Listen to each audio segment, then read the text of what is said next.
Oke, assalamualaikum warahmatullahi wabarakatuh. Eh, Nanti akan ada pertanyaan pasti kalau ini besok jadi berita di media massa tuh. Apa hak agama mempersoalkan politik? Wah, itu bisa tuh judulnya tuh. Apa hak Gustoha mengundang Rocky Gerung? Topik kedua itu kan ramai tuh. Tapi saya nggak peduli dengan itu karena Quran adalah petunjuk. Petunjuk untuk apa? Semua ayat kitab suci adalah petunjuk yang harus dibaca dengan otak. Itu intinya, karena kita makhluk yang berpikir. Tentu petunjuk untuk paling nggak mengurangi kebatilan, menghilangkan kemungkaran. Paling nggak itu lebih dahulu deh. Kalau belum bisa memproduksi kebahagiaan, kemakrufan. Bagian ini bukan ditugaskan oleh kitab suci pertama-tama pada rakyat, tapi pada negara. Penguasa harusnya paham ayat itu, amar ma'ruf nahi mungkar itu pertama ayat untuk penguasa. Kenapa? Karena mereka yang potensi untuk menghasilkan ketidakadilan, mereka yang potensi untuk merampas kebahagiaan. Jadi itu ayat untuk para penguasa. Yang anehnya penguasa ceramain itu ke kita. Terbalik-balik coba. Rakyat tidak punya potensi untuk berbuat ketidakadilan. Hanya negara yang berpotensi membuat ketidakadilan.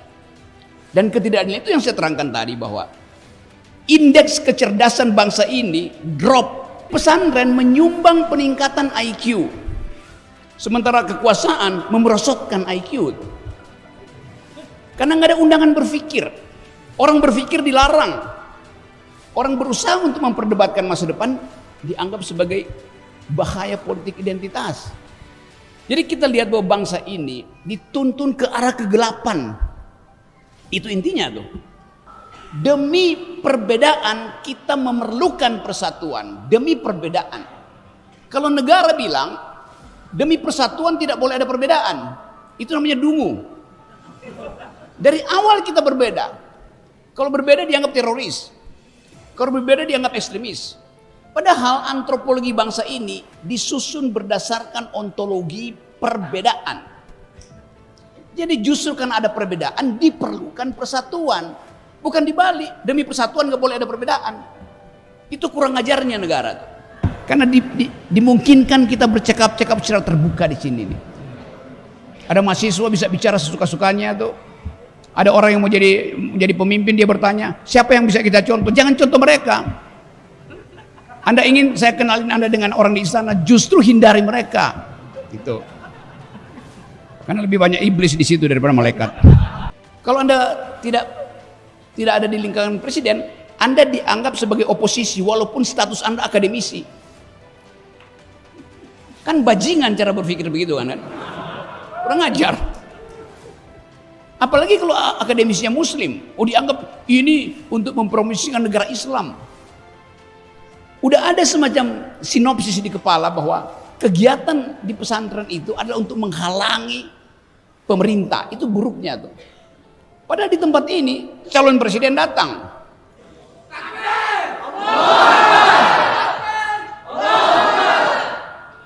Kan pemimpin kita itu dia nyogok lembaga survei, tiba-tiba elektabilitasnya naik. Elektabilitas naik, intelektualitasnya turun. Moralitasnya ikut drop. Masa pemimpin intelektualitasnya nggak ada? Gugup untuk bicara. Harus nyontek, dan nyontek pun gugup. Jadi bagian-bagian ini yang saya beritahu, saya kasih kritik. Kalau ditanya misalnya, apa prestasi Pak Jokowi? Nggak ada. Memang nggak ada. Sorry aja. Tunjukkan apa?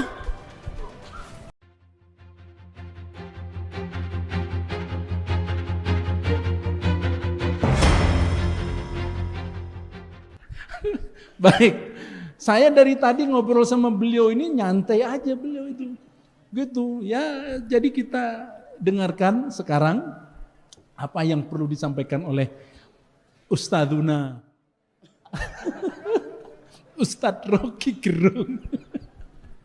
Baik, terima kasih. Silakan Pak Rocky. Biar enggak lama-lama Pak Rogi. Nanti mungkin ada yang mau dialog, mungkin ada yang bertanya. Jadi kita ambil 1 atau 2, 3, maksimal 5 orang untuk berdialog ya. Terima kasih. Oke, mana yang ini cukup ya? Oke, assalamualaikum warahmatullahi wabarakatuh. Saya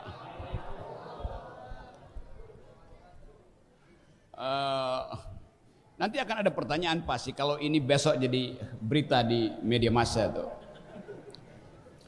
Apa hak agama mempersoalkan politik? Wah, itu bisa tuh judulnya tuh. Apa hak Gus Toha mengundang Rocky Gerung?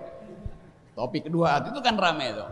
Tapi saya nggak peduli dengan itu karena tadi saya berdiri sebentar di bangunan yang sedang dibangun itu. Saya mendoakan supaya bangunan itu bukan sekedar isinya ruangan-ruangan, tapi isinya adalah gagasan. Indonesia kebanyakan ruangan, gagasannya nggak ada. Itu masalah kita tuh. Dan pesantren adalah gagasan untuk menghidupkan akal pikiran, untuk memprovokasi pikiran radikal. Pikiran bukan tindakan radikal. Jadi tadi saya bertanya itu apa nama bangunan itu? Itu akan jadi, Pak Sekretaris menerangkan, itu akan jadi tempat kajian sains di dalam Islam. Itu tema yang kuat sekali, bukan sains dan Islam seolah-olah itu dua hal yang mesti dianalisis secara terpisah. Sains di dalam Islam, artinya ada asumsi di situ bahwa ayat-ayat Quran di dalamnya bukan sekedar mengandung janji surgawi, tapi ada hal yang natural yang mesti dipelajari. Yang kita tahu di dalam percakapan sehari-hari, ada tanda-tanda alam yang hanya dipahami oleh orang yang berpikir. Jadi kira-kira itu nanti, mungkin kapan itu kira-kira selesai, saya akan datang ke situ untuk memberikan seminar tentang fungsi ilmu pengetahuan di dalam mengupayakan kemajuan manusia. Dan itu, iya. Dan Islam tentu mulai dari awal penyebaran doktrin agama, di dalamnya ada tradisi filosofi itu. Orang ingat apa sih matematika yang kita sebut algoritma, itu pertama kali diriset oleh ilmuwan Islam. Bagaimana cara kita mengobati manusia, farmasi pertama ditemukan oleh ilmuwan Islam. Bagaimana kita mengukur skala-skala alam semesta yang kita sebut sekarang astronomi, itu pertama kali diuji di dalam ruang-ruang kuliah di abad-abad pertama ketika Islam muncul sebagai peradaban baru.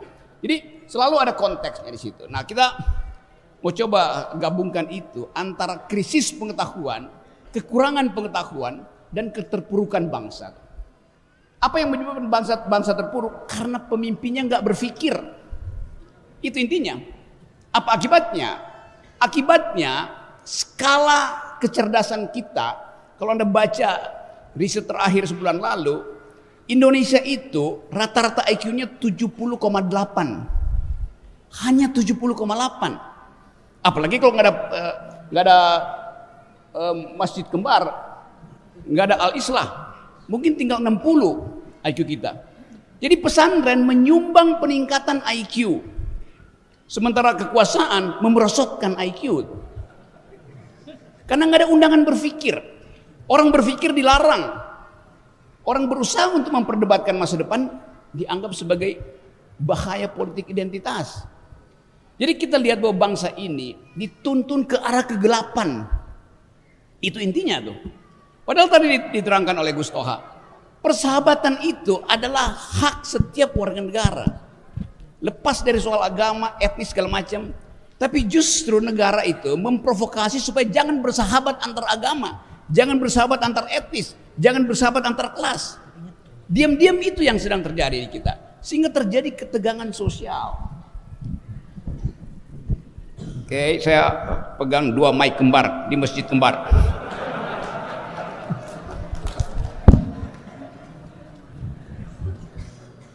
Bagian yang ingin paling enggak di dalam mungkin 1 jam ini kita ada semangat baru untuk tadi mengembangkan pikiran tentang kebersamaan berbasis perbedaan. Saya ulangi lagi tesisnya. Kita ingin kembangkan persahabatan, persatuan yang basisnya perbedaan. Karena fakta antropologi bangsa ini adalah perbedaan. Jadi, betul tadi Gus Toha, demi perbedaan kita memerlukan persatuan, demi perbedaan. Kalau negara bilang, demi persatuan tidak boleh ada perbedaan, itu namanya dungu. Dari awal kita berbeda. Kalau berbeda dianggap teroris. Kalau berbeda dianggap ekstremis. Padahal antropologi bangsa ini disusun berdasarkan ontologi perbedaan. Jadi justru karena ada perbedaan diperlukan persatuan. Bukan dibalik, demi persatuan gak boleh ada perbedaan. Itu kurang ajarnya negara. Hal itu. Jadi sekali lagi, kalau kita ingin lihat perkembangan era, kita hidup di dalam semacam republic of fear. Kita cemas terhadap keadaan. Kita nggak tahu pasti akan ada pemilu atau tidak. IKN akan berlanjut apa tidak. Keadaan itu membuat kita seolah-olah nggak ada harapan lagi. Nah, ini forum yang kita pastikan bahwa kendati negara mengalami optimisme, kita tetap kendati negara pesimis dengan keadaan. Karena setiap kali kita dengar krisis global, COVID segala macam itu menyebabkan negara akan menunda pemilu sangat mungkin. Menyebabkan pemerintah tiba-tiba memberlakukan hal yang sudah diharamkan oleh Mahkamah Konstitusi, yaitu Omnibus Law. Jadi sekali lagi kita mau putuskan malam ini bahwa di Bondowoso ada optimisme bangsa ini bisa ditemukan kembali. Apa yang mesti kita temukan? Akal pikiran. Nah, tema malam ini betul sekali. Kita apa tadi bahasa temanya tuh bukan hati, ada kata-kata hati itu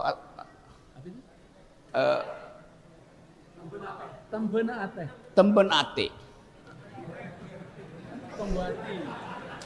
Merawat hati, betul ya.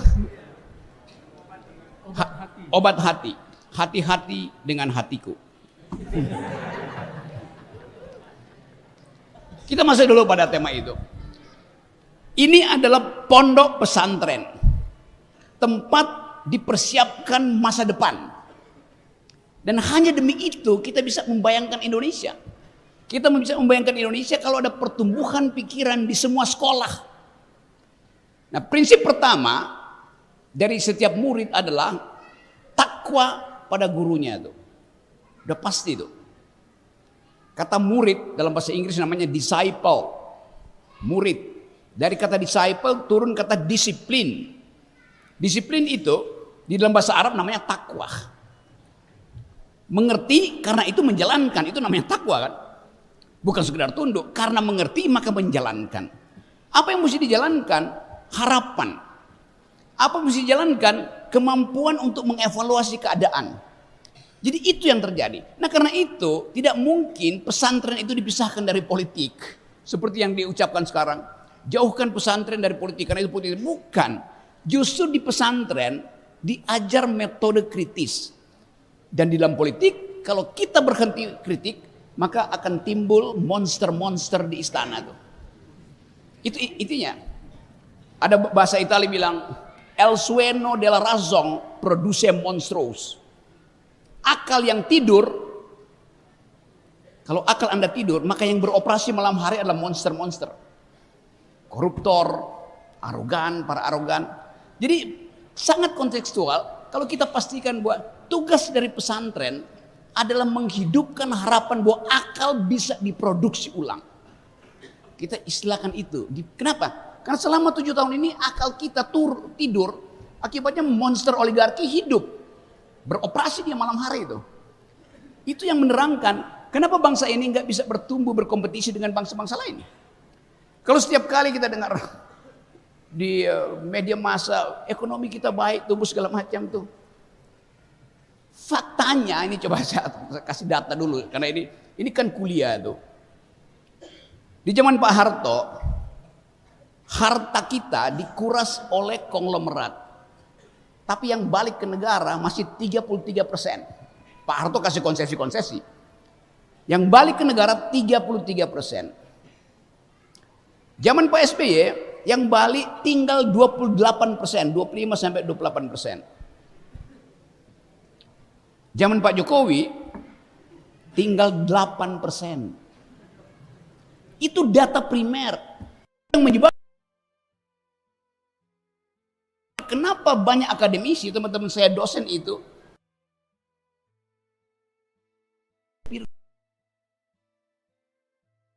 ojek. Padahal tukang ojek sendiri sebetulnya berhak untuk memperoleh penghasilan, jangan bersaing dengan dosen. Akibat struktur ekonomi, dosen yang harusnya kelas di atas ambil pekerjaan kelas di bawah. Jadi terjadi lagi konfrontasi hak. Itu disebabkan karena desain ekonomi, desain kebijakannya bobrok. Nah, itu yang diperlukan supaya kita paham bahwa arah bangsa ini betul-betul ada di dalam semacam kecemasan. Tetapi kecemasan itu kita butuhkan supaya kita bisa bikin evaluasi diri itu. Di dalam Al-Baqarah ayat 155 dikatakan, saya mulai ngutip. Kami akan memberikan ujian, akan memberikan tantangan, yaitu sedikit ketakutan, sedikit kecemasan, sedikit kemiskinan, supaya kita bisa berpikir bahwa kita diberi sepenuhnya oleh alam semesta kemampuan untuk mengatasi kecemasan itu, mengatasi ketakutan. Tadi saya baca jurnal mana tadi? Ya, jurnal namanya Al-Isra juga tuh. Yang jurnal terakhir tuh ada keterangan dari dokter siapa yang berkunjung ke sini nih. Dan kelihatannya jurnal itu memperlihatkan seluruh aspek yang dibicarakan oleh negara tuh. Soal riset, soal organisasi, soal kurikulum ada di situ. Walaupun dia tipis, tapi saya baca dalam 10 menit saya dapat seluruh informasi tentang pesantren ini. Bayangkan misalnya kalau setiap minggu istana keluarin semacam jurnal kecil itu untuk menerangkan kemajuan peradaban politik kita, kemajuan pendidikan kita. Tapi istana nggak punya data itu karena semua data buruk. Itu masalahnya ada di situ. Nah, saya menganggap sekali lagi bahwa di dalam persahabatan keberagaman itu ada hal yang bisa kita share sama-sama, yaitu keprihatinan terhadap keadaan dan harapan untuk memperbaikinya. Quran adalah petunjuk. Petunjuk untuk apa? Semua ayat kitab suci adalah petunjuk yang harus dibaca dengan otak. Itu intinya, karena kita makhluk yang berpikir. Tentu petunjuk untuk paling enggak mengurangi kebatilan, menghilangkan kemungkaran. Paling enggak itu lebih dahulu deh, kalau belum bisa memproduksi kebahagiaan, kemakrufan. Bagian ini bukan ditugaskan oleh kitab suci pertama-tama pada rakyat, tapi pada negara. Penguasa harusnya paham ayat itu, amar ma'ruf nahi mungkar itu pertama ayat untuk penguasa. Kenapa? Karena mereka yang potensi untuk menghasilkan ketidakadilan, mereka yang potensi untuk merampas kebahagiaan. Itu ayat untuk para penguasa. Yang anehnya penguasa ceramain itu ke kita, terbalik-balik coba. Rakyat tidak punya potensi untuk berbuat ketidakadilan. Hanya negara yang berpotensi membuat ketidakadilan. Dan ketidakadilan itu yang saya terangkan tadi bahwa indeks kecerdasan bangsa ini drop. Di Asia Indonesia itu nomor 30 dari 32 negara. Paling atas, paling bawah kecerdasannya. Padahal konstitusi kita menugaskan presiden untuk menghasilkan dua hal. Cerdaskan kehidupan bangsa, pelihara fakir miskin. Dua-duanya nggak dilakukan oleh negara. Jadi itulah hak dari kita di sini untuk mempersoalkan ketidakadilan itu. Nah, Gus Toha tadi betul menerangkan bahwa sebaiknya ada upaya untuk mengkritisi dari kalangan akademisi itu. Tapi sering dianggap akademisi itu adalah mereka yang membantu presiden. Kalau Anda tidak ada di lingkaran presiden, Anda dianggap sebagai oposisi walaupun status Anda akademisi. Kan bajingan cara berpikir begitu kan? Kurang ajar. Apalagi kalau akademisnya muslim, dianggap ini untuk mempromosikan negara Islam. Udah ada semacam sinopsis di kepala bahwa kegiatan di pesantren itu adalah untuk menghalangi pemerintah. Itu buruknya tuh. Padahal di tempat ini calon presiden datang.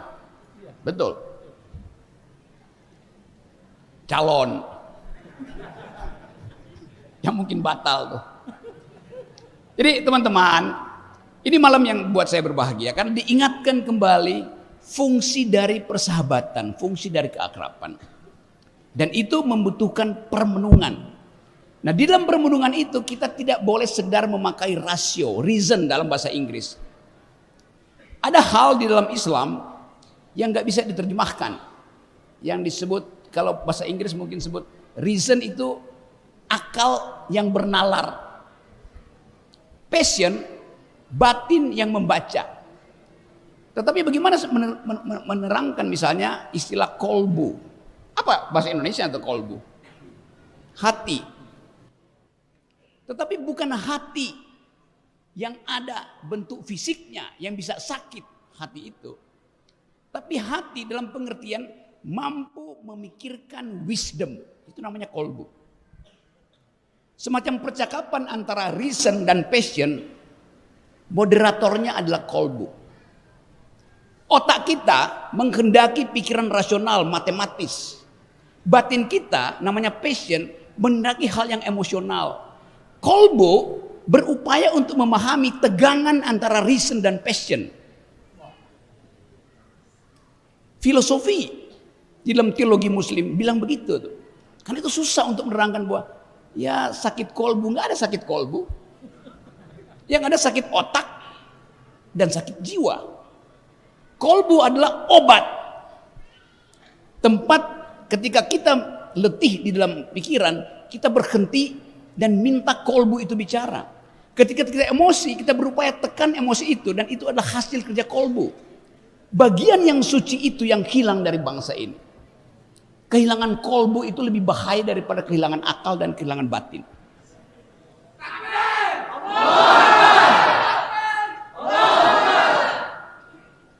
Nah, kesempatan ini adalah upaya untuk membenahi bangsa ini dengan memproduksi kolbu. Tapi nanti saya akan dibully.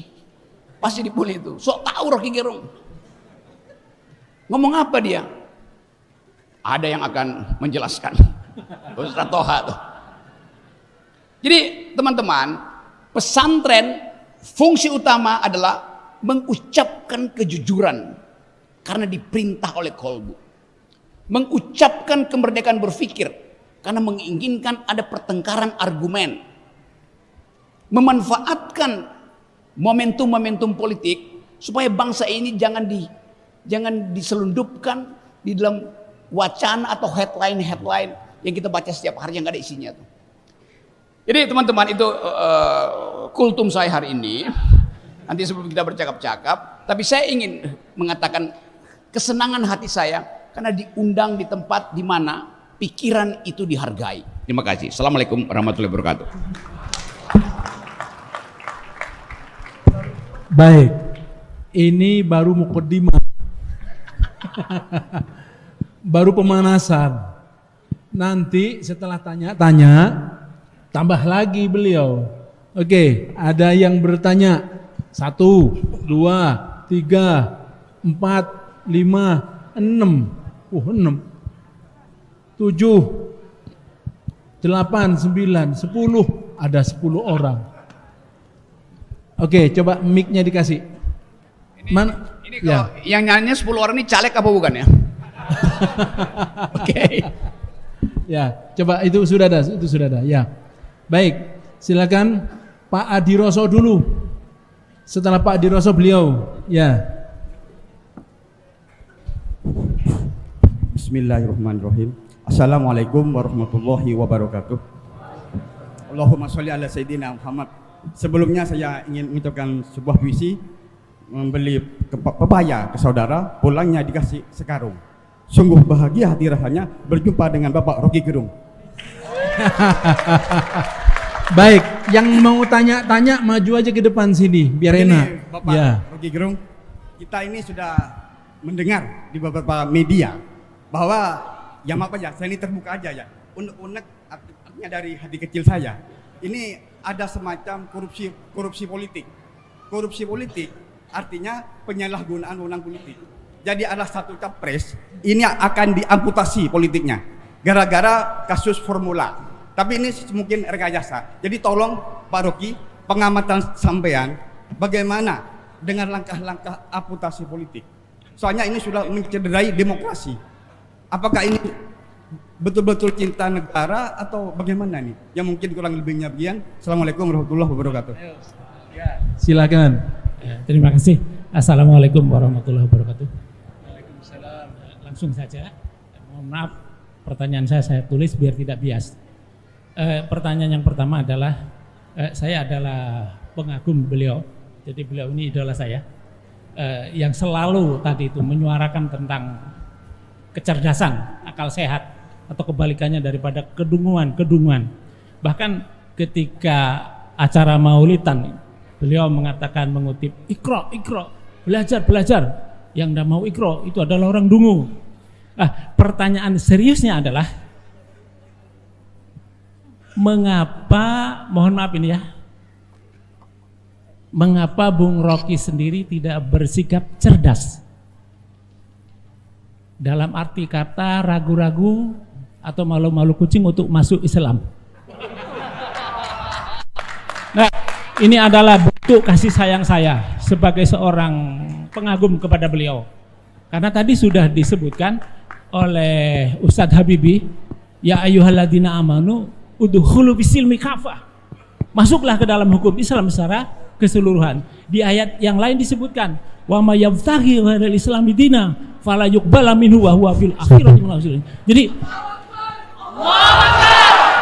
sehebat apapun yang kita lakukan, sebagus apapun yang kita lakukan, itu akan sia-sia karena tidak diridhoi oleh Allah menurut ayat tadi, Pak.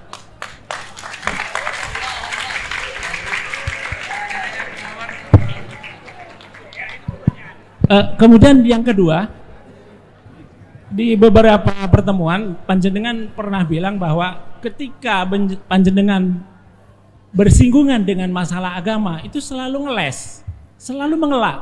Itu bukan ranah saya. Jadi keyakinan itu tidak bisa diperdebatkan. Itu kan dogma bagi yang bukan beragama Islam. Jadi dogma itu adalah suatu keyakinan yang harus ditelan bulat-bulat, tidak boleh dipersoalkan, tidak boleh dipertanyakan. Jadi akal sehat di sini tidak berlaku bagi dogma, tapi bagi Islam tidak. Bahkan disebutkan agama itu adalah akal, maka tidak ada agama bagi orang yang tidak berakal. Kesimpulan saya yang nomor 2 ini, jika suatu saat, dan semoga tadi kan sudah disebutkan oleh Abi Toha dengan sebutan Ustadz Rocky Gerung, jika Bung Rocky ini dengan kehebatannya, dengan kecerdasannya, ditambah dengan ilmu yang ada, beliau akan menjadi seorang jenius beriman, seorang mubalik, ya kan? Nah, jadi itu aja. Saya mohon maaf ini agak mungkin menusuk, agak pribadi, tetapi ini ada panjenengan. Billahi taufiq wal hidayah. Wassalamualaikum warahmatullahi wabarakatuh. Terima kasih. Satu lagi ya. Sebentar, Pak. Ya, satu lagi. Bismillahirrahmanirrahim. Assalamualaikum warahmatullahi wabarakatuh. Sebelumnya selamat tahun baru kepada Bung Rocky. Karena tahun baru saya mempunyai nama baru, istilah baru untuk Bung Rocky, yaitu Bung Rocky the Top G. Jadi Bung Rocky yang gentleman. Tadi sempat menyinggung soal demokratisasi, dalam arti di setiap video yang saya sudah telusuri, sempat Bung Rocky itu mendefinisikan bahwasanya demokrasi itu punya definisi baru. Yang tadi awalnya dari rakyat oleh rakyat untuk rakyat, kemudian diformulasikan lagi dengan top G ini, yaitu the governments of the reason should the governments by the people. Jadi masih ada berkesinambungan antara demokratisasi dan ukhuwah, yaitu persatuan.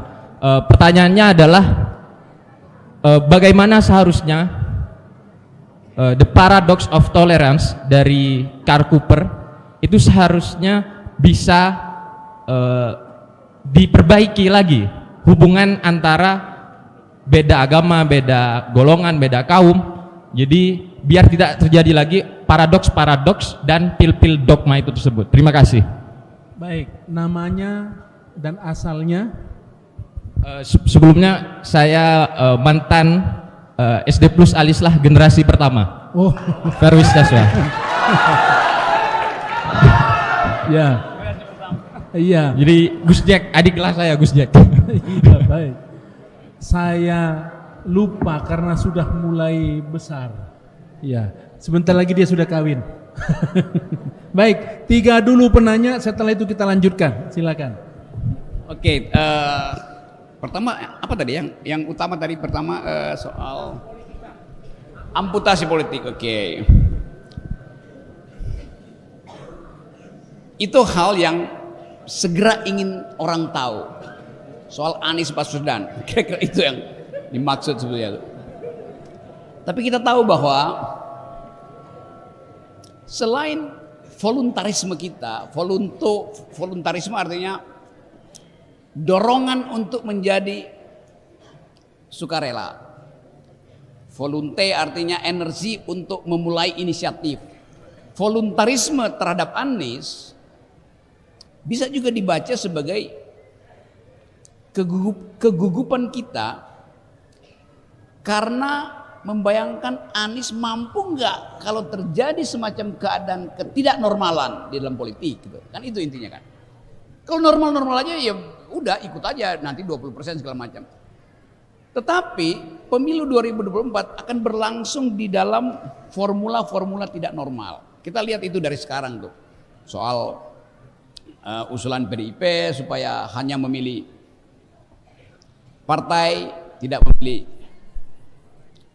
orang karena dianggap bahwa Anies dikelilingi oleh tokoh-tokoh. Jadi pasti partai yang ada tokohnya akan membuat Anies elektabilitasnya itu akan diganggu. Nah, gangguan ini yang mesti kita baca sebagai justru kecemasan rezim terhadap perubahan politik yang dipercepat. Nah, dari segi itu dengan mudah kita bayangkan kalau misalnya Pak Jokowi udah punya calon, maka nggak akan ada halangan pada Anies. Jadi itu menunjukkan bahwa istana belum punya calon final definitif untuk diajukan sebagai calon presiden istana. Hal yang memang nggak boleh ada. Kalau kita belajar dari Pak Habibie nggak pernah sekalipun mengatakan ini yang akan meneruskan saya. Pak Harto juga nggak bilang begitu. SBY nggak pernah ikut-ikutan. Tapi ajaib kenapa Pak Jokowi merasa cemas kalau calonnya itu bukan dari lingkungan beliau.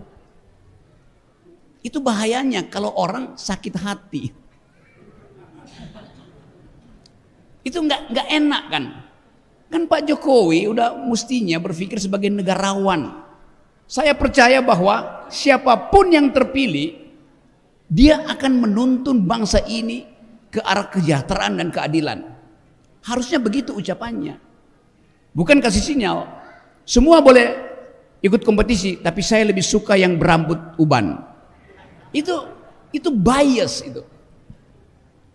Kan itu intinya tuh. Jadi kita bikin counter argument sekarang bahwa tidak boleh presiden ikut campur di dalam urusan warga negara.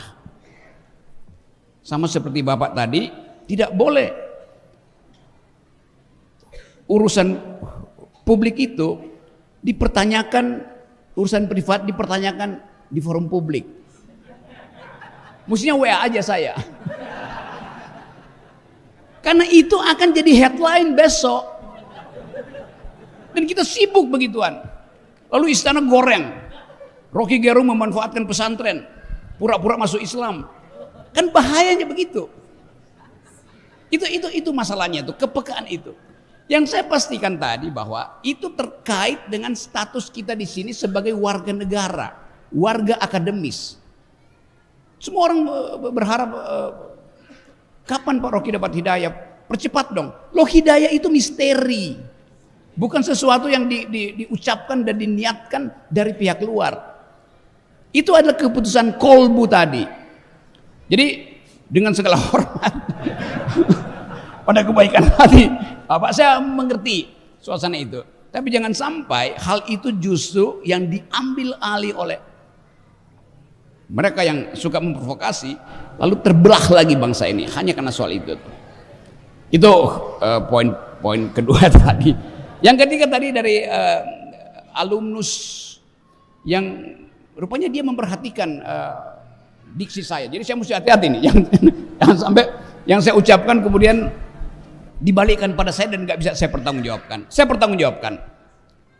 Di dalam ilmu politik, demokrasi disebutkan pemerintahan dari rakyat, oleh rakyat, untuk rakyat. Sekarang ada pertanyaan tuh. Yang disebut sebagai pemerintah itu siapa? Yang disebut sebagai pemerintah demi rakyat itu bagaimana? Yang disebut pemerintah dari, oleh dan untuk rakyat itu akibatnya apa itu? Itu yang menyebabkan waktu pemilu kemarin saya bikin refleksi. Masa orang sakit jiwa boleh ikut menusuk di kotak suara? Oh, dia warga negara, iya. Tapi sebagai subjek hukum dia tidak lengkap untuk tadi menimbang kebijakan publik dengan kemampuan rasio. Karena dia mengalami delirium, bahasa psikologinya delirium, ketidakmampuan untuk berpikir. Bahkan yang udah jadi presiden aja ketidakmampuan berpikirnya masih ada kok. Ini semua kita punya ketidakmampuan berpikir. Tapi ada standar yang kita sebut percakapan rasional tentang public policy. Karena itu saya ubah sedikit dengan mengingat banyak pelajaran filsafat politik, bahwa demokrasi itu bukan pemerintahan orang untuk orang, dari orang oleh orang, bukan. Demokrasi ada pemerintahan akal melalui pemerintahan orang. Tadi betul kutipannya, the government of reason through the government by the people. Jadi memang diperlukan pemerintahan orang yang berakal. Kita tambahin aja berakal sehat. Ada aja orang berakal tapi akalnya bulus. Nah, itu yang saya dorong sekarang, supaya percakapan politik dilakukan di wilayah di mana akal bisa diuji. Di mana itu? Di panggung dangdut? Nggak bisa akal diuji di panggung dangdut. Di pesantren akal diuji, di universitas akal diuji. Tapi justru di situ dilarang politik. Kan kontradiksi kan? Kita mau hasilkan pemimpin yang bermutu untuk tahu bahwa dia berakal apa tidak. Tapi presiden bilang jangan diskusi politik di kampus. Kalau BEM bikin diskusi politik, rektornya dijewer. Jangan percakapan politik di pesantren. Ngaco perpikiran itu tuh. Kalau begitu pertanyaan apa kalau begitu yang akan dipercakapkan dan di mana? Di dalam spanduk-spanduk yang dipasang di seluruh Jawa. Terima kasih Jokowi.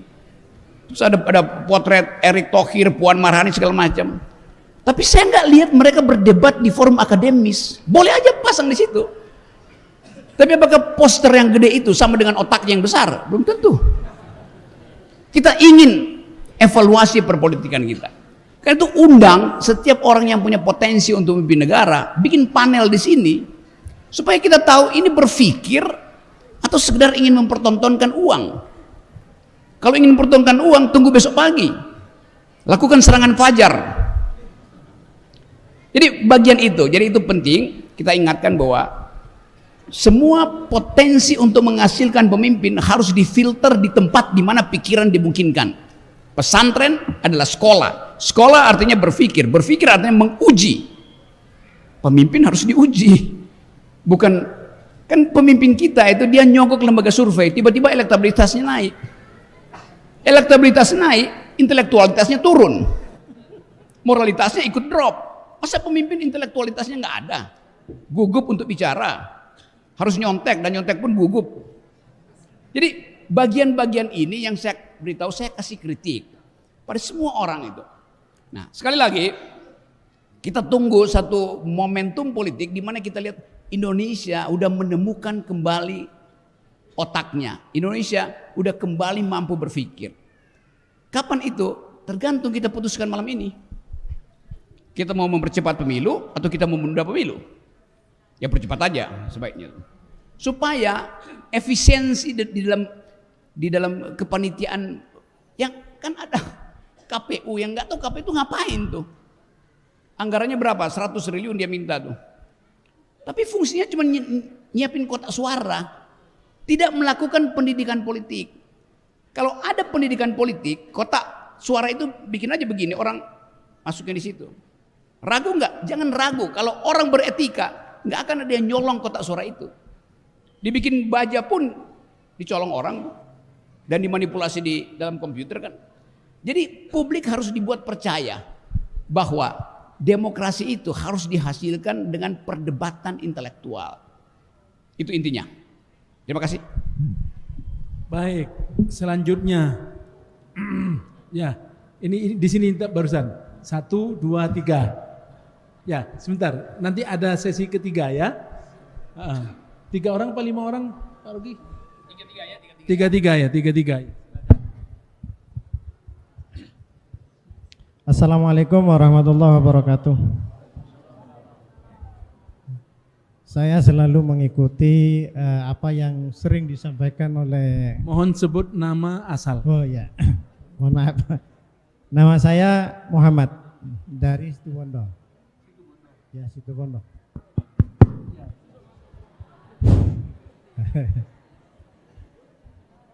Begini, saya sering menonton video yang menampilkan Pak Rocky Gerung. Saya pengagum berpikirnya, kemudian cara menyampaikannya, saya salut sekali. Bung Rocky ini sering menyampaikan ayat Al-Quran, sering yang disampaikan. Bahkan di sana surat pertama diturunkan, Iqra. Nah, baca, biar pinter baca. Kalau ndak baca, dungu, kan itu. Kemudian sering disampaikan demikian, bagaimana mengasah otak, bagaimana mempergunakan otak ini, akal pikiran ini. Sehingga di dalam Al-Quran banyak disebutkan, walaqad dzara'na li jahannama katsiran minal jinni wal ins. Dan sampai terakhir ya, di akhir ayat itu disampaikan, ulaika kal an'am balhum adall. Jadi orang yang tidak menggunakan akal pikirannya, matanya, pendengarannya, mereka itu seperti binatang. Bahkan mereka lebih sesat daripada binatang.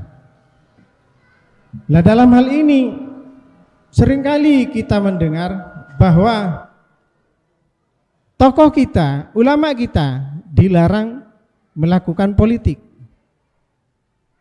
Hingga itu katanya mau mencemari agama. Ada semacam ketakutan di tengah masyarakat kita bahwa Islam ini akan muncul. Pemikiran Islam ini akan muncul. Sehingga terjadilah pembentukan Islamofobia. Orang takut terhadap Islam sendiri. Nah, hal-hal seperti ini dimakan mentah-mentah oleh umat Islam sendiri. Bahkan ada tokoh dicurigai, ada seperti ini dicurigai, ada tampil dengan kecerdasannya teroris, tampil dengan kecerdasannya dibilang anti Pancasila. Nah, pertanyaan saya, bagaimana mengatasi persoalan ini di negara kita? Bahkan di sini adalah mayoritas Islam. Kenapa kapasitas Islam ini tidak diberi ruang untuk mempergunakan haknya sehingga tidak selalu dikebiri. Terima kasih. Assalamualaikum warahmatullahi wabarakatuh. Assalamualaikum warahmatullahi wabarakatuh. Baik, langsung kepada pertanyaan. Sebut nama asal. Assalamualaikum warahmatullahi wabarakatuh. Saya Ikramullah dari Situbondo. Saya sangat mengidolakan Profesor Rocky Gerung ini. Prof. Rocky ini terkenal selalu mengkritisi pemerintah. Pertanyaan saya adalah kenapa Profesor Rocky Gerung ini selama ini tidak memberikan solusi terhadap pemerintah? Bahkan Prof. Rocky ini sudah tahu sistem pemerintahan Indonesia sangat bobrok, sehingga Profesor ini memberikan solusi kepada negara ini. Otomatis UUD 45 alinea keempat salah satunya adalah mencerdaskan kehidupan bangsa ini bisa dilaksanakan dengan kelebihan intelektual Profesor Rocky Gerung ini. Terima kasih. Assalamualaikum warahmatullahi wabarakatuh. Baik, ini nanti sesi ketiga. Ya, sesi ketiga. Setelah itu terakhir nanti kita berikan kesempatan kepada perempuan, Putri. Ya. Assalamualaikum warahmatullahi wabarakatuh. Selamat malam untuk Bung Rocky. Malam ini di Pondok Al-Islah, di pesantren ini dibahas tentang Islam dan kebangsaan. Saya melihat bahwa di bangsa kita itu sekarang ada dua, Bung Rocky, yang perlu kita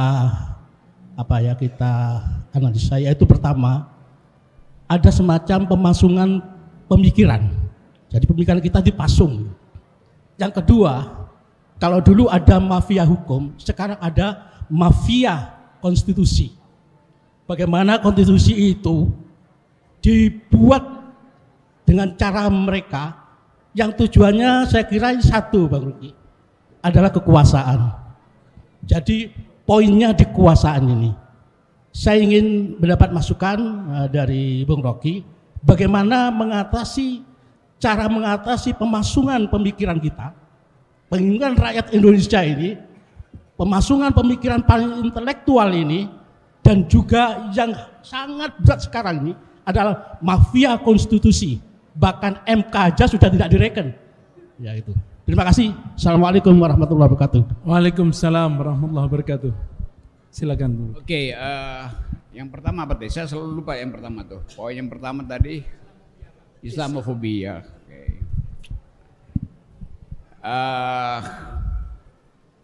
Kalau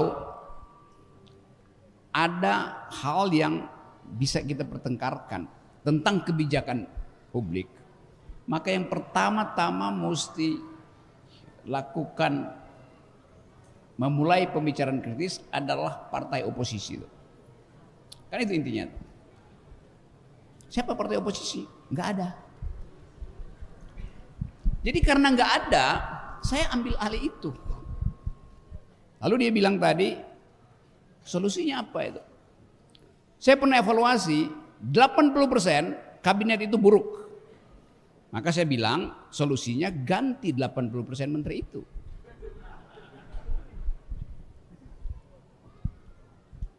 Kan itu dasarnya. Karena dia pejabat pembuat kebijakan, ya ganti. Lalu orang bilang, Anda mau gantiin ya? Anda menginginkan kekuasaan itu. Saya bilang saya memberi solusi yang betul-betul masuk akal, ganti aja.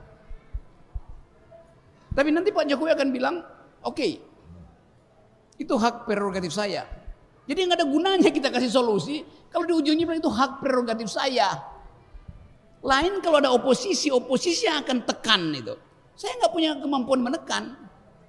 Saya cuma bisa bicara, itu poinnya. Lalu orang bilang, Rocky Gerung nyinyir, cuma bisa bicara-bicara. Ya karena saya bukan menteri. Memang saya cuma bicara, saya diminta oleh Gustavo untuk bicara. Jadi apa yang masalah di situ?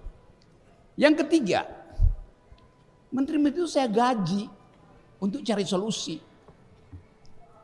Kan mereka digaji rakyat untuk cari solusi. Lalu mereka bilang, jangan kritik aja, kasih solusi. Loh, Anda saya gaji untuk kasih solusi, untuk cari solusi. Ngapain minta kembali solusi ke saya tuh? Jadi Anda mesti bisa bedakan bahwa kalau saya kasih kritik, saya nggak perlu kasih solusi. Kalau saya kasih solusi, gaji saya Itu masalahnya. Dia nggak bisa gaji kan? Fairnya begitu. Tetapi kesalahan pertama ada pada oposisi yang tidak diizinkan oleh Pak Jokowi. Dalam satu kampanye Pak Jokowi bilang, saya nggak perlu oposisi itu. Lalu yang kontrol Anda siapa kalau gitu?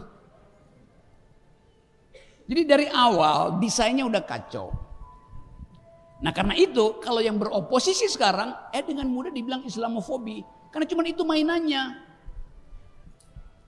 Jadi kita dinasibkan untuk hidup dengan orang dungu. Yang kalau kita terangkan nyinyir. Semua yang kita bicarakan di sini dasar akademisnya ada. Semua yang kita ucapkan dengan sinis di sini maksudnya untuk memperbaiki bangsa. Gak ada di sini yang ingin bangsa ini hancur. Karena itu kita kasih kritik. Kalau ditanya misalnya apa prestasi Pak Jokowi? Gak ada. Memang gak ada. Sorry aja. Tunjukkan apa? Jalan tol itu kalau saya bisa berutang, saya sendirian bisa bikin jalan tol dengan suruh saya kumpul 10 arsitek. Gampang aja kan? Lain kalau Pak Jokowi bilang, saya buat jalan tol sesuai dengan janji saya yaitu tidak berutang. Ini jalan tol pakai utang, siapapun bisa. Kan itu simple. Dan utang itu kemudian dibebankan pada rakyat.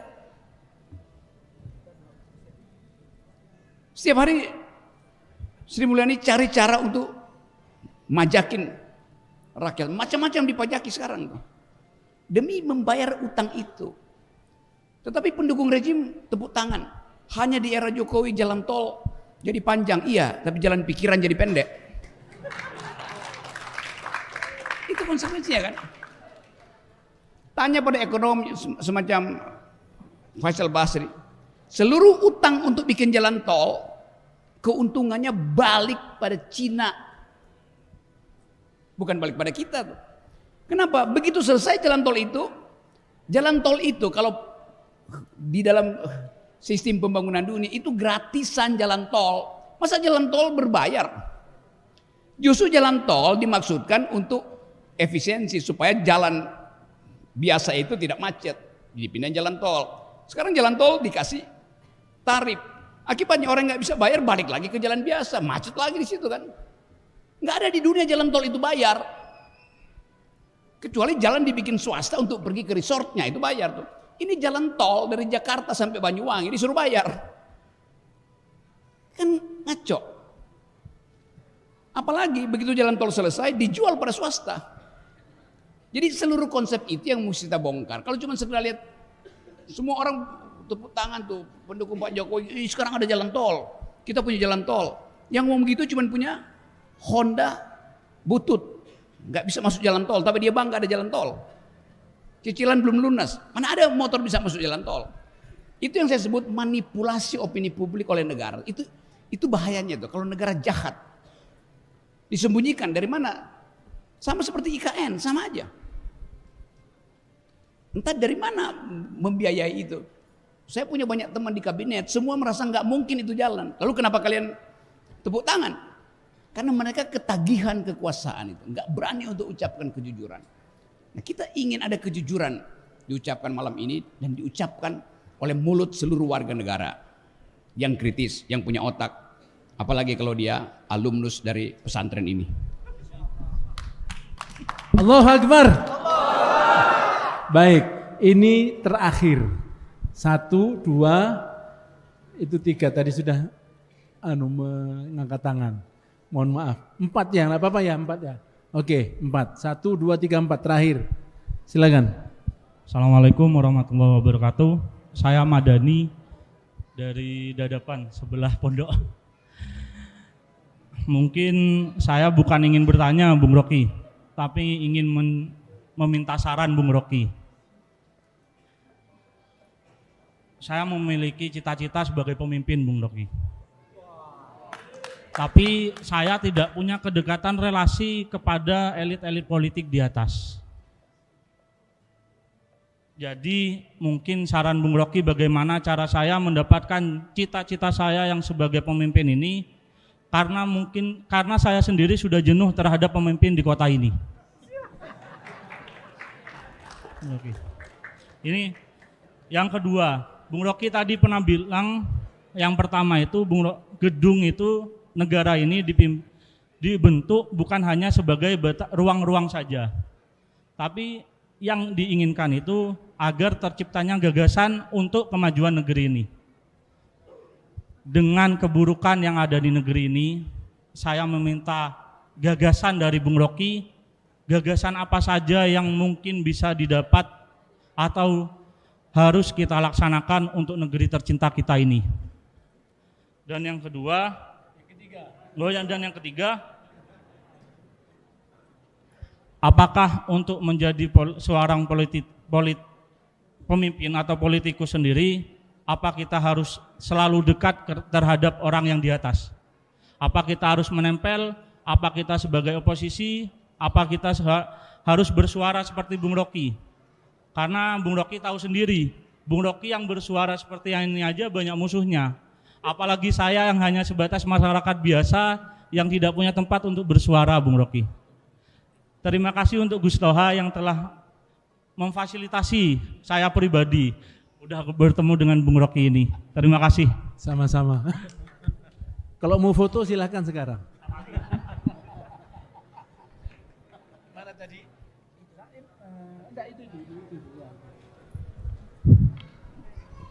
Ya silakan. Bismillah, assalamualaikum warahmatullahi wabarakatuh. To the point ya. Oke, langsung pertanyaan. Nama asal? Nama saya Samhan, mahasiswa Jember asal Makassar. Sesuai judul tentang bersatu atas basis perbedaan.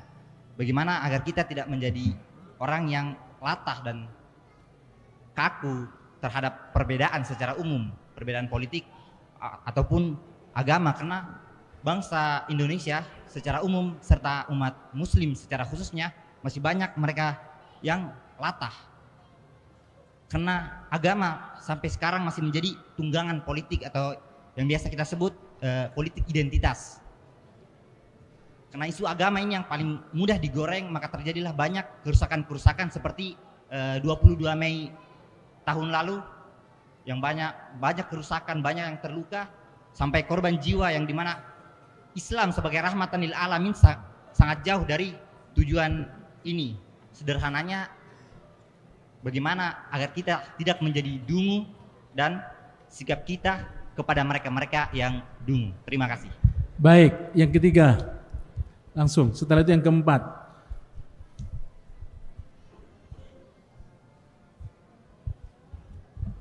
Bismillahirrahmanirrahim. Perkenalkan, nama saya Zayan Farastaki Muhammad, asal Jember di kampus Uinhas Jember. Nah, ini kemudian yang saya ingin tanyakan kepada Profesor Rocky ya. Yang pertama, ini ada beberapa hal yang saya bingungkan terhadap sistem demokrasi Indonesia terutama. Ini entah mungkin saya kena korban politikus atau politisi yang lain, itu saya kurang tahu juga. Nah, sebenarnya kalau dari yang saya ketahui, tujuan dan fungsi partai itu kan sebagai jembatan, menjembatani aspirasi mungkin ya, menjembatani aspirasi kepada seorang pemerintah atau presiden. Nah, kemudian di sisi lain, saya melihat bahwasanya seharusnya pemerintah ini berada di posisi yang moderat, dalam artian di sana dia tidak memihak kepada kanan atau kiri, ataupun mereka tidak berpihak kepada partainya sendiri apabila memang partai itu salah. Nah, karena memang sebenarnya pada hakikatnya kita kan mencari kebenaran yang mutlak, sedangkan kebenaran yang mutlak itu banyak sekali pemikiran-pemikiran yang menafsirkan, akhirnya menafsirkan kebaikan yang kebenaran yang mutlak itu menjadi universal, kebenarannya universal. Nah, akhirnya melahirkan sebuah kebenaran individu-individu yang mengklaim bahwasanya saya ini lebih baik, saya ini lebih benar. Nah, jadi yang saya ingin tanyakan sebenarnya sistem demokrasi ini seperti apa? Posisi partai dan juga ketika mereka ini ingin memilih seorang pemimpin, apakah mereka harus berpihak? Begitu.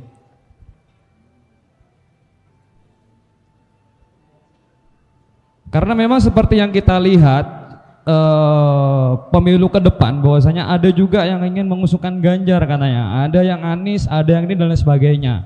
Nah, mereka semua itu kan pada adalah hal tersembunyi, hal konotatif di sana bahwasanya mereka ini ya ingin mengusung partai, nama partai sendiri, egoisme akhirnya. Kebenaran individu yang dimunculkan bukan musyawarah bersama. Begitu. Nah, kemudian yang kedua yang saya ingin tanyakan, bagaimana cara kita menyikapi timbulnya polarisasi pada masyarakat. Nah, karena saya memang mengutip dari channel YouTube live-nya Profesor Renat Kasali, beliau berkata bahwasanya ini bakal terjadi hal yang sangat panas, keadaan politik yang sangat panas nanti untuk pemilu ini. Nah, di sisi lain juga ada resesi, bahwa wah resesi kayak gini kayak gitu. Nah, saya juga pertanyaan yang ketiga, kemudian saya lihat bahwasanya adalah beberapa dari Menteri Keuangan Sri Mulyani, beliau waktu bulan Desember itu beliau sempat melaporkan keuangan negara, APBN negara. Nah, itu sekitar 400 miliar kalau nggak salah. Nah, akan tetapi PDB Indonesia itu sekitar 200 miliaran. Nah, ini kan akhirnya nggak sinkron antara PDB dengan anggaran APBN negara.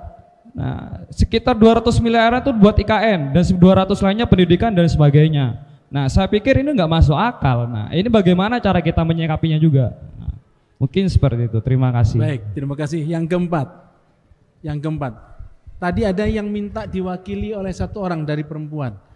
Yang mewakili perempuan ada namanya Pak Aris Maya. Ya, silakan. Oke, baik, terima kasih. Assalamualaikum warahmatullahi wabarakatuh. Perkenalkan, saya Taufik Rahman.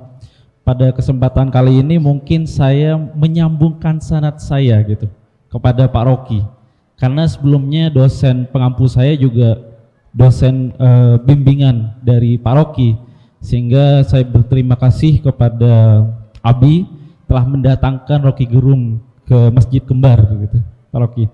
Nah, pada kesempatan kali ini saya ingin karena saya mengikuti beberapa video dari Pak Rocky dan aktif semenjak beberapa tahun yang lalu, dan saya kaitkan dengan apa mukaddimah yang disampaikan oleh Pak Rocky.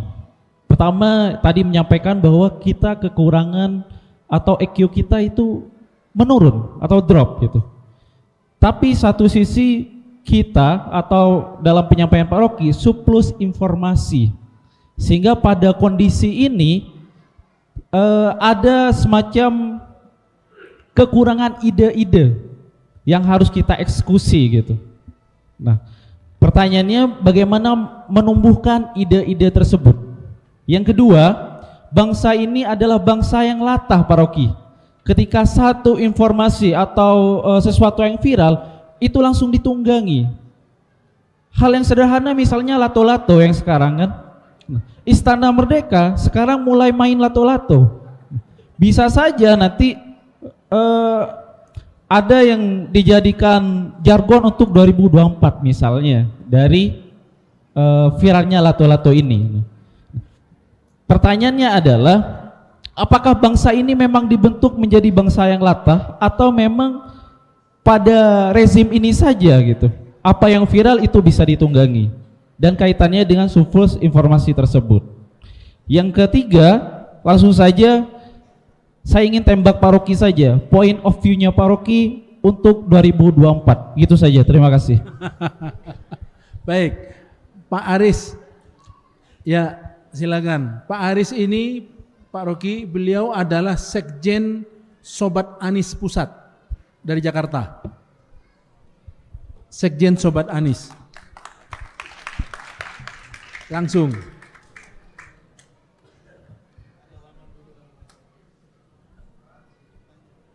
Salamannya nanti setelah pertanyaan.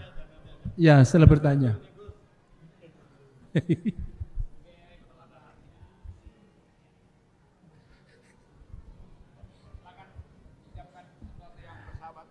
Silakan pertanyaannya singkat padat. Singkat aja ya. Baik, Assalamualaikum warahmatullahi wabarakatuh. Terima kasih Gus Toha, Ustadz Sudirman, Haji Umar. Selamat datang Bung Rocky. Setiap hari saya ketemu Bung Rocky, bahkan setiap jam barangkali ya. dengan Mas Hersu di RJ Channel.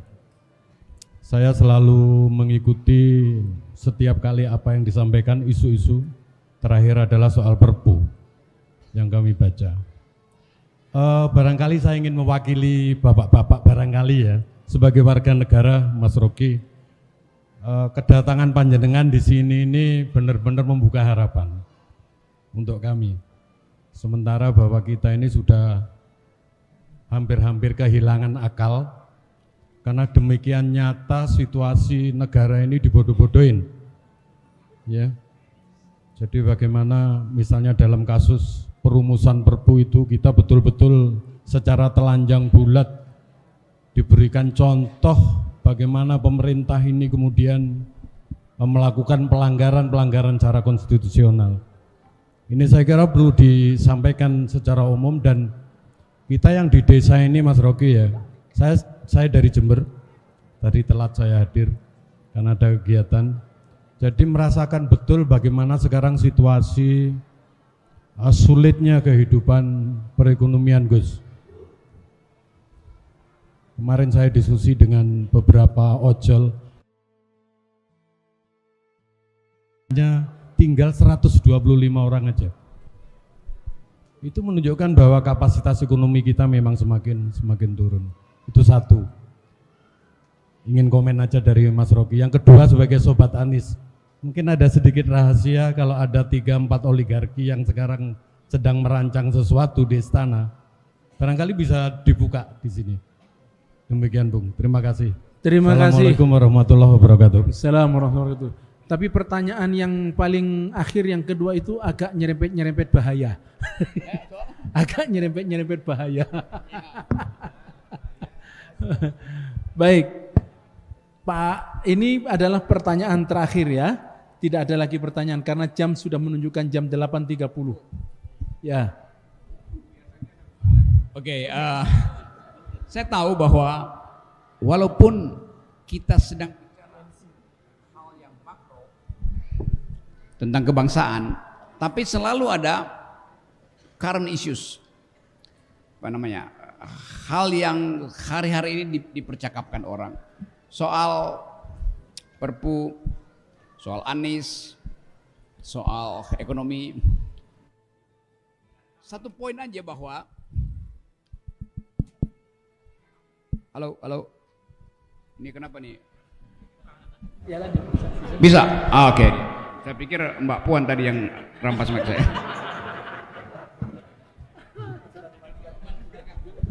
Ada ketegangan politik. Seluruh gejala yang kita bicarakan hari ini menunjukkan ada ketegangan politik. Karena itu ada Perpu tadi, dan saya udah bahas berkali-kali soal Perpu itu.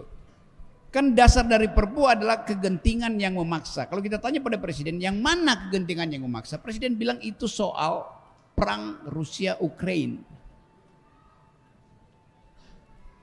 Jadi nggak ada alasan yang konkret. Belakangan kemudian Wakil Presiden bilang kegentingan yang memaksa adalah kepentingan kepastian hukum dari penanam modal. Kok beda Presiden dan Wakil Presiden? Kita tanya lagi pada Saudara Bahlil, dia bilang kegentingan yang memaksa adalah 1.200 triliun yang antri untuk masuk Indonesia tuh, investor asing. Jadi yang mana kegentingan yang memaksa tuh? Ukraine, Rusia itu 2 minggu ini Rusia udah minta supaya ceasefire. Ini mana kegentingannya? Orang gencatan senjata kok. Lain kalau Rusia itu udah bombardir Ukraine, dan akibat bombardemen itu NATO pasang kembali senjata nuklirnya diarahkan ke Moskow. Baru ada kegentingan. Nggak ada kegentingan di situ, dan jauh sekali itu. Lalu Bahlil bilang 1.200 triliun potential loss kalau undang-undang Omnibus Law itu tidak diperpukan tuh. 1.200 triliun itu di mana?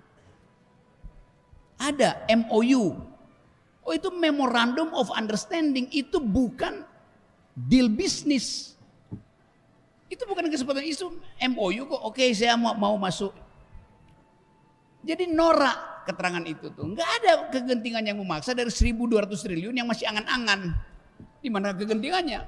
Lain kalau misalnya investor asing taruh 1.200 triliun di Indonesia per hari ini, cashnya ada di rekening Menteri Keuangan, lalu mereka tuntut kepastian investasi dijamin oleh undang-undang Omnibus Law. Itu namanya kegentingan memaksa. Ini dia belum masuk. Kan namanya MOU kan nggak ada akadnya di situ. Jadi ditipu. Nah karena itu saya katakan ini bukan kegentingan yang memaksa, tapi memaksakan kegentingan. Supaya ada alasan untuk menekan hak buruh. Jadi kalau dibilang Indonesia nggak ada uang surplus. Mungkin sekarang ada 400 triliun di kas negara. Kenapa nggak diturunkan? Kenapa Presiden bilang nggak ada uang? Karena itu kita mesti undang investor asing. Sangat mungkin uang itu akan dipakai tahun depan untuk beli suara. Jadi kita mesti mencurigai akhirnya seluruh kebijakan negara kita harus curigai. Kita nggak bisa manggut-manggut. Karena tadi nggak ada partai oposisi. Kalau ada partai oposisi tidur-tidurnya aja tuh. Karena oposisi akan bekerja mengawasi pemerintah. DPR bilang dia adalah watchdog-nya pemerintah. Kenapa dia menggonggong ke rakyat? Dia nggak menggonggong kepada presiden. Mana suara DPR tentang Omnibus Law? Semua partai di situ setuju Omnibus Law. Kecuali PDIP, Demokrat dan PKS. Nah sekarang kalau sistem proporsional tertutup yang diusulkan oleh PDIP, seluruh partai justru anti itu. Kan mendua kan sikap partai itu. Itu yang kita kritik tadi itu.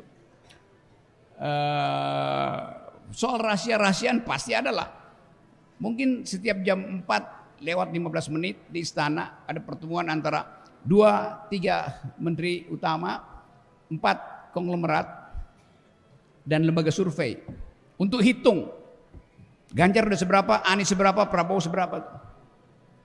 Tapi itu adalah konspirasi untuk membatalkan hak rakyat mendengarkan langsung suara dari capres-capres itu. Curangnya begitu. Kita nggak tahu apa yang harus kita pilih. Jadi banyak saya bisa bocorkan, tapi nanti kena delik saya. Tapi dengan analisis kita tahu. Jadi kalau disodorkan hari ini, inilah daftar calon presiden kita. Kita bertanya, dari mana? Enggak, dari depan Monas dengan menyewa surveyor. Lalu ditanya, pesantren yang diasuh oleh Gus Toha, mau pilih siapa? Ada 7, Anda mau pilih siapa? Kita disodorkan untuk hal yang sudah dipilihkan di istana. Itu curangnya. Jawabnya gampang. Taruh 7 di situ. Anda pilih siapa? Bukan siapa yang kita pilih, siapa yang kita coret duluan. Coret. Lalu kita taruh nama kita sendiri. Kenapa emang? Lain kalau lembaga survei itu dari awal dia bilang ini survei. Percaya lembaga survei itu. Ini nggak pernah satu lembaga survei pun mengatakan ini survei publik, ini dana yang kita pakai. Dari mana? Bilang dong dari siapa tuh? Itu yang nggak ada. Itu yang namanya keculasan dalam politik. Jadi teman-teman semua tadi yang bertanya, saya paham, saya rumuskan dalam satu kalimat.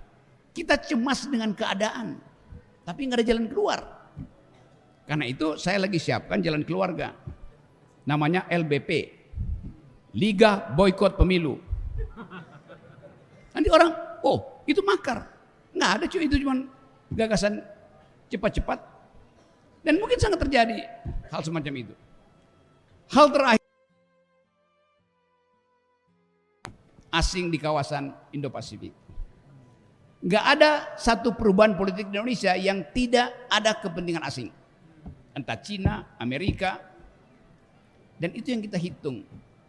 Waktu Pak Harto jatuh tahun 98, itu hanya krisis finansial yang berakibat pada krisis ekonomi. Krisis finansial, nilai tukar aja tuh yang tiba-tiba melonjak. Bisa nggak diatasi? Bisa. Jepang masih bilang oke, kita bantu Indonesia. Tapi pada waktu itu partai yang berkuasa di Amerika, Partai Demokrat yang presidennya Bill Clinton, merasa bahwa Pak Harto udah terlalu rakus. Karena itu sebagai proksi Amerika di Indo-Pasifik, Jepang ditegur, nggak usah bantu. Amblas.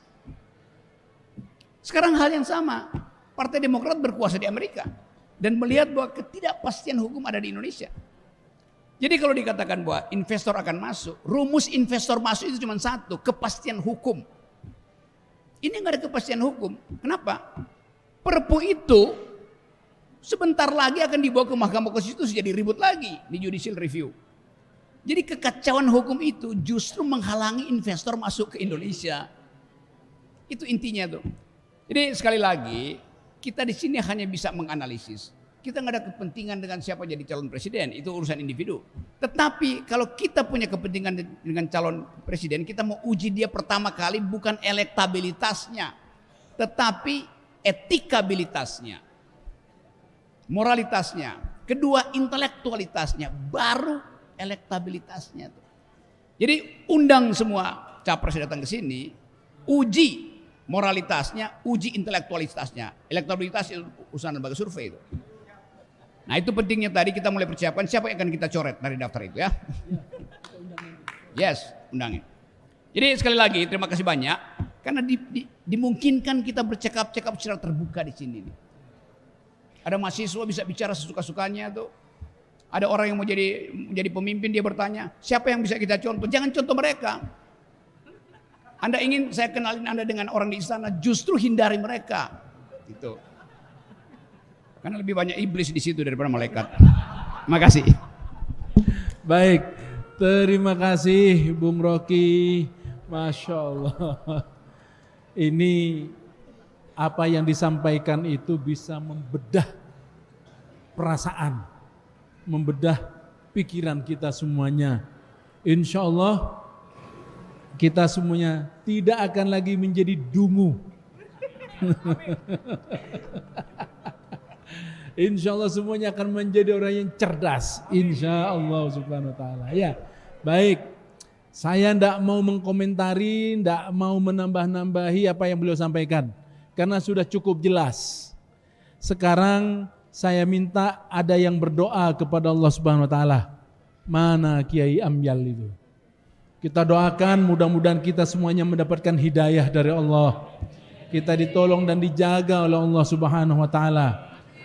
Ya, tapi sebelum berdoa, sebelum Kiai Amyal berdoa, saya akan sampaikan bahwa insya Allah bulan Februari yang akan datang, yang akan menjadi pembicara tamu adalah Ustadz Ahmad Keimana. Ahmad Keimana, silakan dibuka di Google.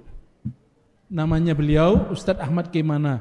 Beliau itu pendeta, mantan pendeta dan sekarang sudah menjadi muslim, alhamdulillah. Itu nanti kita akan dengarkan kajian-kajian dari beliau, insya Allah. Keimana, oh Keimana. Bang Rocky ternyata kenal namanya beliau, Ahmad Keimana. Seingat saya Keimana lebih akrab. Keimana itu dari Indonesia Timur ya. Ya. Jadi Ahmad Keimana bukan Keimana, Keimana. Silakan Kiai Amyal.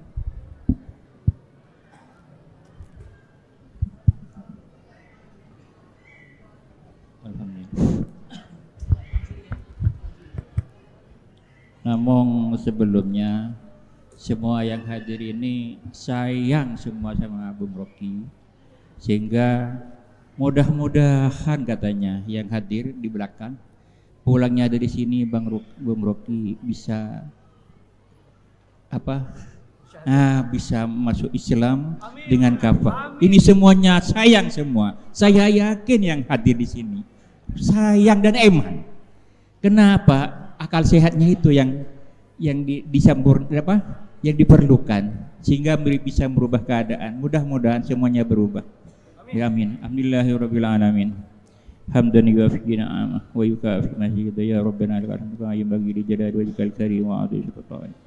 اللهم صل وسلم على سيدنا ودين صلاة تنجينا بها من الأحوال والأحوال وتقضينا بها يا الله جميع الحاجات وهنا بها من جميع سيئات ترفعنا بها عندك على درجات وتبلغنا بها أقصى الغايات من جميع الخيرات في الحياة وبعدنا اللهم أحسن عاقبتنا في الأمور كلها وأجرنا من خزي الدنيا وعذاب الآخرة اللهم أحسن عاقبتنا في الأمور كلها وأجرنا من خزي الدنيا وعذاب الآخرة اللهم أحسن عاقبتنا في الأمور كلها وأجرنا من خزي الدنيا وعذاب الآخرة اللهم يا الله إنا نستحفظك ونستمدك ديننا وأنفسنا وأهلنا وأولادنا وأموالنا وكل شيء أعطيتنا اللهم اجعلنا وإياهم في كنافك وأمانك وإياذك من كل شيطان مريد جبار وذي عين وذي بغي وحاسد وظالم وساهر ومن شر كل ذي شر اللهم جملنا بالعافية والسلامة وحققنا بالتقوى والاستقامة وأعذنا من واجبات الندامة إنك نشمدير اللهم متئنا بأسمائنا وأبصارنا وقوتنا وأحييتنا واجعل الوارث منا واجعل ثارنا على من